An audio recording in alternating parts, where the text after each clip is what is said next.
Ubuntu comes with a nice selection of software to get you started, but chances are you'll want to install new programs at some point. Let's take a look at how to do that.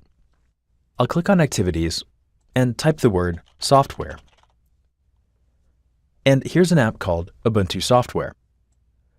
This is an application that lets you browse for software to install. Across the top bar here are a couple buttons to let you sort your view. You can either see all software, choose to see software that's been installed on your system, or to see whether there are updates available for software you've installed previously. I'll go back to all. The software is organized into categories, or you can search if you know what you're looking for. Let's look for a game. I'll click on Games and choose to show Board Games. And I can choose to sort by rating or by name. I'll scroll down and look for an interesting game.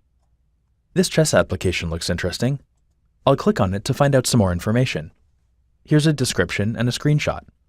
And if I scroll down, I can see some reviews and comments. Up here toward the top, I'll choose Install.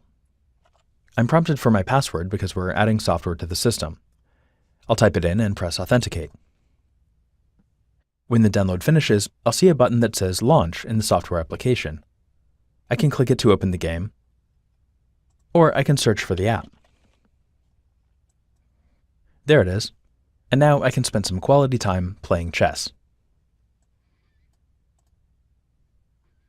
Well, you get the idea. If you want to remove an application that you've installed, you can go back to the main screen and choose Installed. You can scroll down to your software and click the Remove button. I need to enter my password to authorize the changes being made to the system. While there's a lot of software available from the software application, there are other ways to install software too.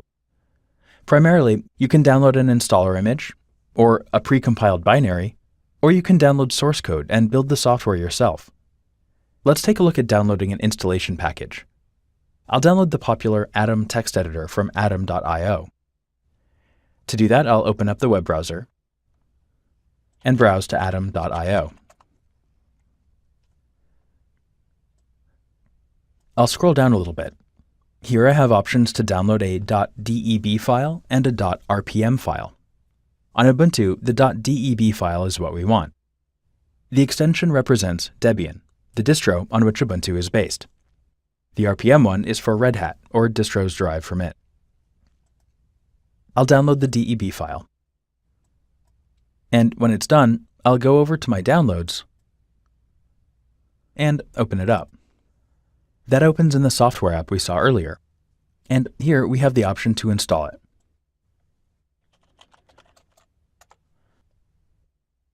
Once it's done, it'll show up over here and installed, but down at the bottom in the add-ons section. I'll search to open up the new software, and there it is. We can also download a pre-compiled application file or binary, or build one from source code, but that's straying a little far from our user-friendly path. So I'll leave those for you to explore on your own.